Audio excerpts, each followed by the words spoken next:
नमस्कार, एक बार फिर से स्वागत है आपका। खबरों की शुरुआत करते हैं नए सिरे से।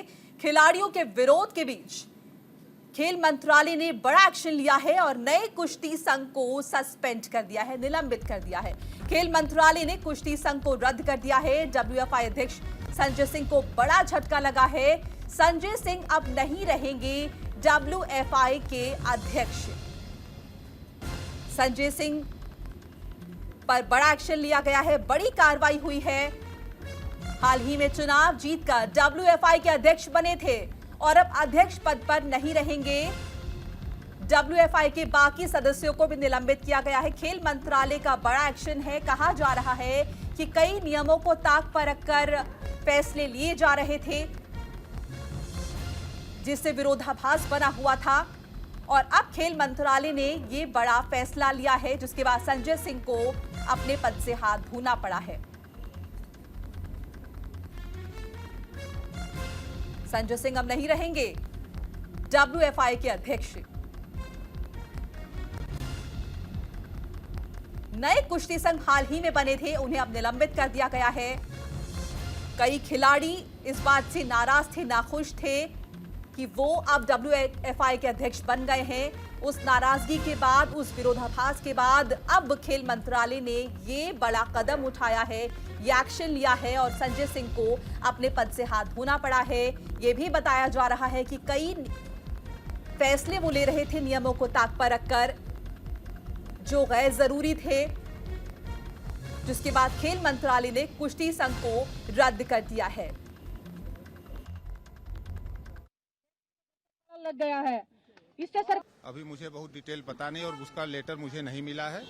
वो लेटर लेने के बाद मैं उसको देख लेता हूँ, फिर बताता हूँ मैं उस पर आगे क्या करना है क्या नहीं करना है। बस धन। अभी कोई कमेंट नहीं, अभी कोई कमेंट नहीं। पहले मुझे देख लेने, केवल एक सुनने में जो आया कि एक्टिविटी पे मेरे रोक लगाया है। तो अब क्या एक्टिविटी पे रोक लगाया क्या नहीं है, तो उसको मैं अभी देख लेता हूँ, उसके बाद करता हूँ। अभी कोई कमेंट नहीं। राष्ट्र हित में, देश हित में खिलाड़ी हैं, उनके साथ खड़ी हैं और खेल मंत्रालय ने जो निर्णय लिया, उनके परिस्थितियों में निर्णय लिया, खेल मंत्रालय उसके बारे में बता सकता है। अब आप तो आपके माध्यम में इससे सूचना मिली है, इतना तो हमारी सरकार तो हमेशा जनता के साथ और देश के हित में जो है उसके साथ रहते हैं। कुछ शिकायतें गई हैं मिनिस्ट्री के पास, मिनिस्ट्री ने उनको ध्यान में रखते हुए अपना काम किया है, अपनी कार्रवाई करी है। हर चीज कानून के अंतर्गत होगी, हर चीज के लिए एक पैरामीटर्स तय है, उस पैरामीटर के अंदर कोई वायलेशन होगा तो उसके हिसाब से मिनिस्ट्री चिंता भी करेगी। पहले तो पुख्ता सबूत नहीं है कि ऑन रिटर्न नहीं आया है कि फेडरेशन रद्द हुई है या सिर्फ संजय सिंह को रद्द किया जा रहा है, तो रद्द किया गया है। तो जैसा भी मुझे प्रॉपर तरीके से पता चलेगा मैं आपके साथ जरूर बातचीत करूँगी। आगे का इंतजार यही है कि पुख्ता सबूत मिल जाए, रिटर्न में पता चल जाए कि क्या चीज़ रद्द हुई है, फेडरेशन है या संजय सिंह रद्द हुए हैं। तो जैसा भी होगा, वो उनका पॉलिटिकल है, वो उनका एजेंडा है, लेकिन हमारी जो लड़ाई है वो सरकार से ना तो थी और ना आगे रहेगी। हमारी लड़ाई सिर्फ एक आदमी से थी, हमारी लड़ाई जो है महिलाओं के लिए थी, फेडरेशन में जो बेटियां हैं, जो नए रेसलर्स हैं उनके लिए थी। और बस ये लड़ाई हम लड़ रहे हैं अपने तरीके से, जैसे भी है। मैं और खेल मंत्रालय के इस एक्शन के बाद बीजेपी सांसद ब्रजभूषण शरण सिंह का बयान आया है। उनका बयान है कि जो फैसला लेना है WFI खुद लेगा, मेरा कोई लेना देना नहीं है, कोर्ट जाना है या नहीं ये WFI खुद तय करेगा, उसके सदस्य तय करेंगे। कुश्ती में ऐसा कोई नहीं जिससे मेरी पहचान नहीं हो। मैं फिलहाल लोकसभा चुनाव की तैयारियों में जुटा हुआ हूं और JP नड्डा से भी मेरी WFI पर कोई बातचीत नहीं हुई है, ये साफ तौर पर कह दिया है ब्रजभूषण शरण सिंह ने। उनकी प्रतिक्रिया आई है, उन्होंने कहा है कि निलंबन के फैसले पर जो संघ के चुने हुए लोग हैं वो फैसला लेंगे कि कोर्ट जाना है नहीं जाना है, मेरा कोई लेना देना नहीं है। मैं फिलहाल लोकसभा चुनाव की तैयारियों पर फोकस कर रहा हूं।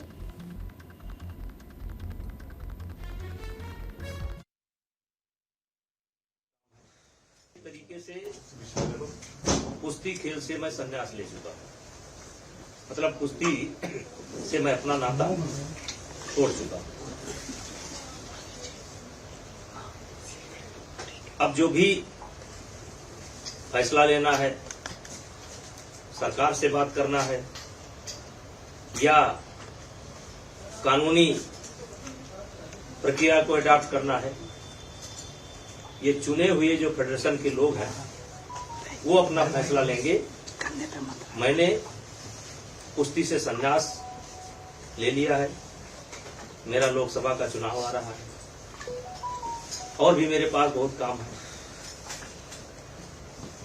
तो अब जो भी कहना होगा, सरकार से बात करनी होगी या कोर्ट में जाना होगा, इससे मेरा कोई लेना देना नहीं है। अब ये नई फेडरेशन करेगी। और लोकसभा चुनाव से पहले कांग्रेस में बड़ा फेरबदल हुआ है। अविनाश पांडे को यूपी का प्रभारी बनाया गया है। प्रियंका गांधी नहीं रहेंगी यूपी की प्रभारी, प्रियंका गांधी पार्टी महासचिव बनी रहेंगी। और सचिन पायलट को छत्तीसगढ़ की जिम्मेदारी मिली है। कुमारी शैलजा की जगह उन्हें जिम्मेदारी सौंपी गई है। लोकसभा चुनाव नजदीक है और उससे पहले कांग्रेस संगठन में बड़ा फेरबदल हुआ है। अविनाश पांडे को यूपी कांग्रेस का प्रभारी बनाया गया है। अविनाश पांडे राहुल गांधी के काफी करीबी माने जाते हैं। उन्हें यूपी कांग्रेस की कमान सौंपी गई है फिलहाल। और अगर सचिन पायलट की बात करें तो उन्हें राजस्थान से हटाकर छत्तीसगढ़ की जिम्मेदारी सौंप दी गई है। बता दें कि पायलट को कुमारी शैलजा की जगह नियुक्त किया गया है और इसके अलावा रमेश चेनिथल्ला को महाराष्ट्र और मोहन प्रकाश को बिहार का प्रभारी बनाया गया है। मोहन प्रकाश काफी लो प्रोफाइल नेता माने जाते हैं, लेकिन उनकी काफी अच्छी पकड़ है। उसके मद्देनजर ये फैसला लिया है कांग्रेस ने। और केसी वेणुगोपाल फिलहाल संगठन महासचिव बने रहेंगे। वरिष्ठ नेता मुकुल वासनिक को गुजरात का प्रभारी नियुक्त किया गया है और रणदीप सिंह सुरजेवाला को कर्नाटक की जिम्मेदारी सौंपी गई है। जाहिर है लोकसभा चुनाव आने में कुछ महीनों का वक्त बाकी है। ऐसे में कांग्रेस पुरजोर कोशिश कर रही है कि किसी भी तरह से ये चुनाव उसके हाथ से ना जाए। प्रियंका गांधी की यूपी प्रभारी पद से छुट्टी कर दी गई है। काफी फेरबदल किए गए हैं।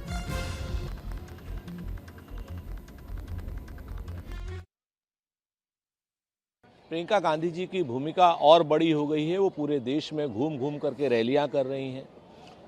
हिमाचल उन्होंने जितवाया है, उन्होंने कर्नाटक में जीत में अपनी प्रभावी भूमिका निभाई है। सारे चुनावों में वो क्राउड पुलर के रूप में, गांधी परिवार के सदस्य के रूप में, हमारी महासचिव के रूप में उनके काम बड़े हैं। इसलिए उत्तर प्रदेश में श्री अविनाश पांडे जी अपनी प्रभावी भूमिका में आए हैं। तो इस तरीके की कोई वो नहीं है और संगठन में निरंतर बदलाव चलता रहता है। उस बदलाव के तहत प्रियंका जी पूरी राष्ट्रीय भूमिका में हैं और अविनाश पांडे जी उत्तर प्रदेश को देखेंगे। और कांग्रेस में फेरबदल पर बीजेपी निशाना साध रही है। बीजेपी नेता केंद्रीय मंत्री प्रहलाद जोशी ने बड़ा बयान दिया है। उन्होंने कहा है कि राहुल प्रियंका गांधी पर उन्होंने बयान दिया है। प्रहलाद जोशी ने क्या कहा? उन्होंने कहा है कि जहां दोनों रहते हैं, जहां दोनों प्रचार करते हैं, वहां पर तो कांग्रेस का हारना तय है। कांग्रेस वहां हारती है। जहां ये प्रभारी बनेंगे वहां कांग्रेस की हार होगी ही। बीजेपी को इससे कोई फर्क नहीं पड़ता। ये तंज कसा है केंद्रीय मंत्री ने। बीजेपी ने निशाना साधा है, जहां ये प्रभारी होंगे वहां तो कांग्रेस को हारना ही है। राहुल प्रियंका गांधी पर प्रहलाद जोशी ने बयान दिया है। उन्होंने ये भी कहा है कि बीजेपी को इससे कोई फर्क नहीं पड़ता, ये फेरबदल करें या जो करें।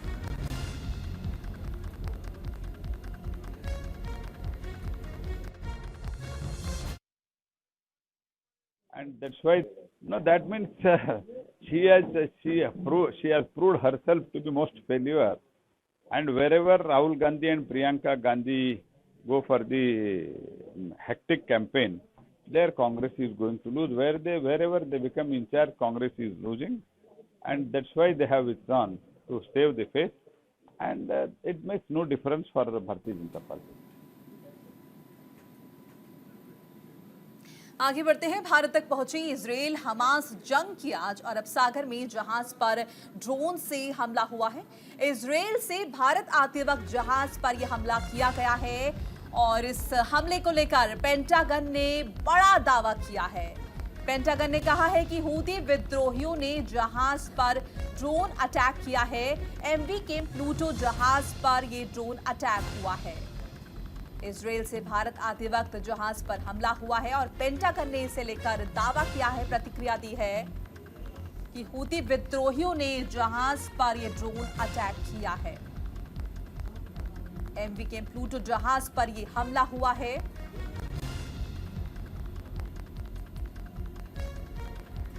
हालांकि इस हमले में राहत की बात यह है कि जान का कोई नुकसान नहीं हुआ है।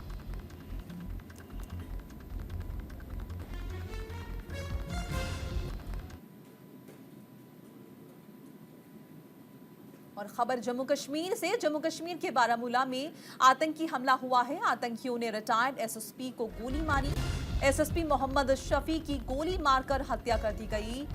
वो मस्जिद में नमाज अदा कर रहे थे और नमाज के दौरान ही आतंकियों ने उन्हें अपना निशाना बनाया, गोली दागी और उनकी हत्या कर दी। इस वारदात के बाद सीआरपीएफ ने इलाके की घेराबंदी कर जांच शुरू कर दी है। पिछले 4 दिनों में ये तीसरी आतंकी घटना है। सीआरपीएफ ने पूरे इलाके को घेर लिया है। पिछले 4 दिनों में यह तीसरी आतंकी घटना है। अगर 2023 की बात करें, 2023 में जम्मू कश्मीर के बड़े आतंकी हमले हुए हैं कई, जैसे राजौरी पुंछ में आतंकी हमला 22-23 नवंबर 2023 को राजौरी के बाजीमाल में मुठभेड़ हुई और इसमें सेना के 2 कैप्टन 3 जवान शहीद हुए। 5 मई को राजौरी के केसरी हिल क्षेत्र में आतंकी हमला हुआ और 5 जवान शहीद हुए।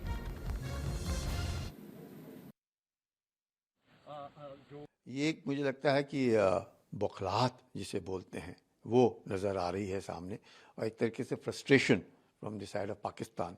और उन्हें लग रहा है कि अब जिस तरह से बहाल हो रहा है और सब कुछ नॉर्मल नज़र आ रहा है कश्मीर घाटी में, तो इस तरह के जो कांड करने की, रिटायर्ड पुलिस ऑफिसर के ऊपर गोली चलाना या आतंकियों ने हमला करना, दिखाने के लिए कि हम अभी भी वो जो नॉर्मल हालात जिसको हम बोलते हैं वो नहीं है जो हम लोग कह रहे हैं। कहा कि क्योंकि वहाँ पे एक नॉर्मल सी आ गई है इसलिए ये साउथ ऑफ पीर पंजाल कर रहे हैं, और उन्होंने अब ये हादसा करने की कोशिश की कि हम सब जगह कहीं पर भी कर सकते हैं।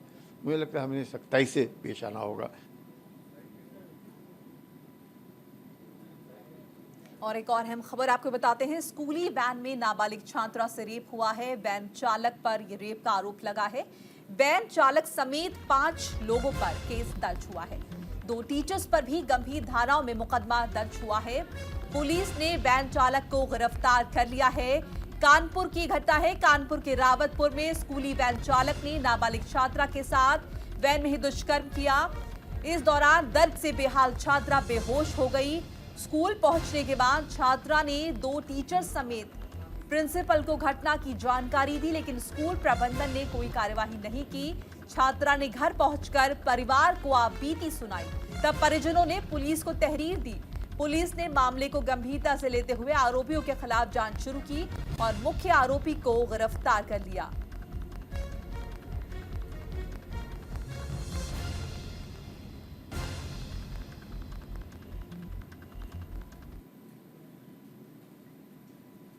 और सीधे रुक करेंगे गांधीनगर का, जहां पर गृह मंत्री अमित शाह संबोधित कर रहे हैं। 578 લોકોને મળ્યા, 300 લોકોને ઘરના ઘર મળ્યા અને 500 જેવા અનેક ગામ 100% દરેક ઘરમાં ચકલીમાંથી પાણી આવે, નળમાંથી પાણી આવે એવી વ્યવસ્થા આજ પૂરી થઈ ગઈ છે। એ આપણા સૌના માટે આનંદનો વિષય છે। लगभग 143 ગામોમાં પ્રાકૃતિક ખેતીની આપણી કલ્પના, ખાતર વગરનું અનાજ અને રોગ વગરનું શરીર, એ કલ્પનાને લોકો સુધી, ખેડૂતો સુધી પહોંચાડવાનું કામ આમાં કર્યું છે। મિત્રો, આપણા શરીરમાં અનેક પ્રકારના જે રોગો આજે જોવા મળે છે એનું મૂળ કારણ ખાતરનો અધિક ઉપયોગ છે।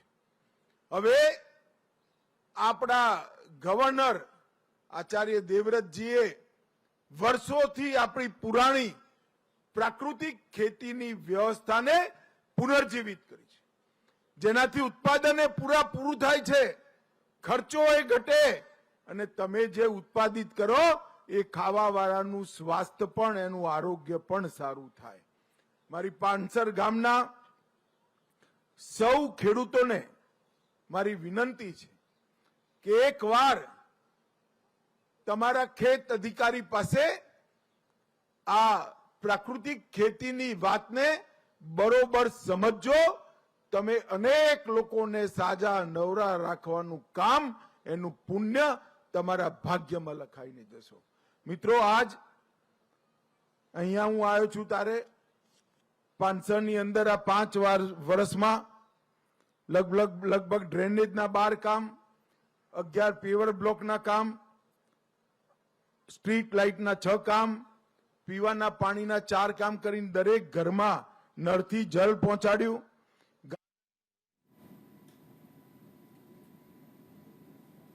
तो गुजरात दौरे पर है गृह मंत्री अमित शाह कई विकास परियोजनाओं की शुरुआत कर रहे हैं।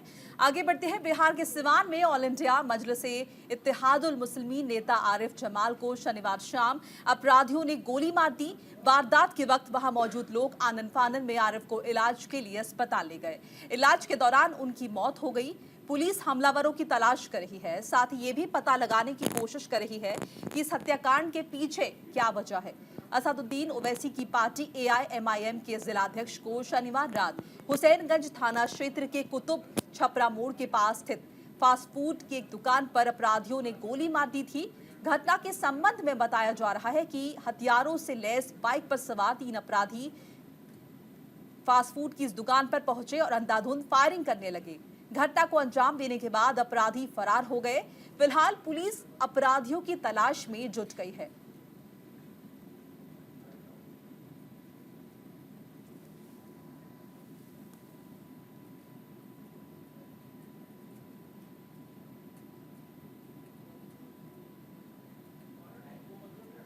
और पटौदी की सब्जी मंडी में देर रात दर्जनों युवकों ने कई ड्राइवर्स पर जानलेवा हमला कर दिया, लेकिन इस हमले में किसी की भी जान नहीं गई। ड्राइवर्स को गंभीर चोटें जरूर आई हैं, साथ ही 9 गाड़ियां भी क्षतिग्रस्त हुई है। वहीं इस घटना के बाद सब्जी मंडी के सभी प्रधानों ने मिलकर आज सब्जी मंडी को बंद कर दिया और व्यापारियों का कहना है कि आरोपी ने सब्जी की गाड़ी लगाने पर फिर से हमला करने की धमकी दी है। पटौदी सब्जी मंडी के प्रधान ने बताया कि पटौदी सब्जी मंडी में देर रात अचानक 3 गाड़ियों में दर्जनों युवक लाठी डंडे लेकर वहां पहुंचे। व्यापारियों ने तुरंत इसकी सूचना पुलिस को दी और पुलिस मौके पर पहुंची और आसपास लगे CCTV कैमरों को खंगालने में जुट गई।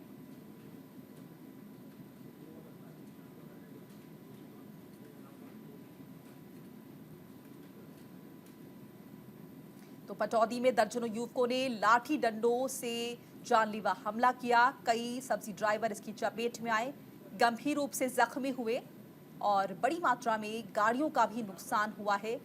हमले की सारी फुटेज CCTV कैमरों में कैद हो गई है, जिसे पुलिस खंगाल रही है ताकि आगे की कार्रवाई की जा सके।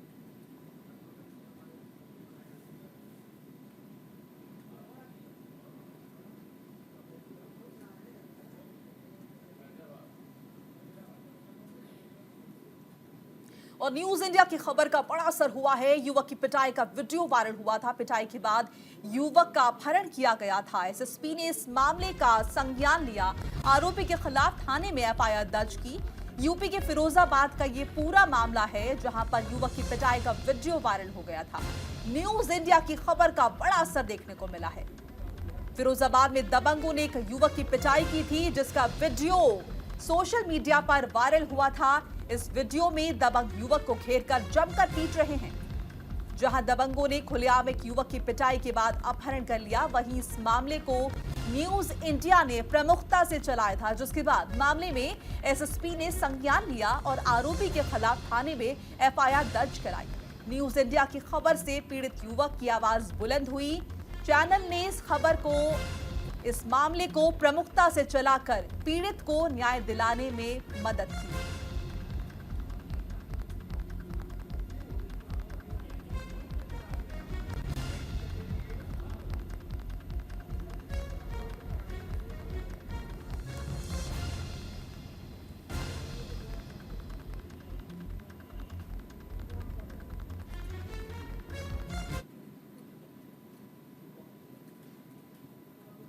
और शीतकालीन सत्र के दौरान 146 सांसदों के निलंबन को लेकर विपक्ष की मांग पर बीजेपी सांसद निशिकांत दुबे ने कहा कि संसद की सुरक्षा की जिम्मेदारी लोकसभा अध्यक्ष की है, न कि प्रधानमंत्री और गृह मंत्री की। लेकिन कांग्रेस लगातार गृह मंत्री से जवाब मांग रही है।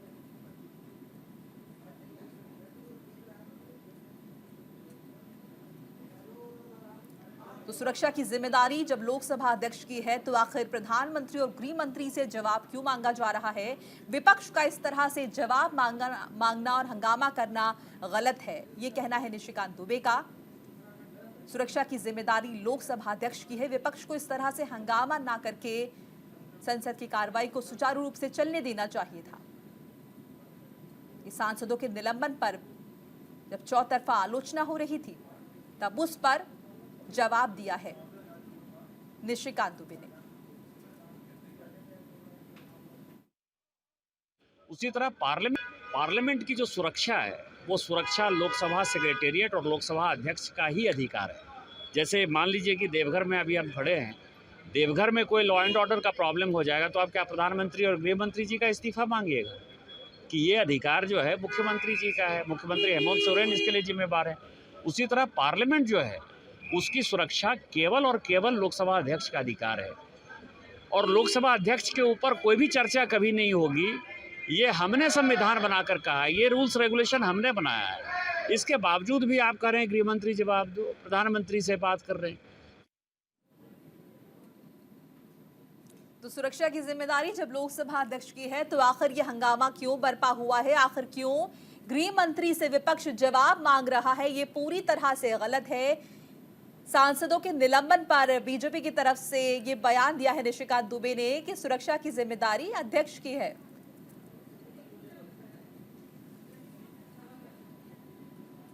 और इसी के साथ इस बुलेटिन में फिलहाल इतना ही। नमस्कार।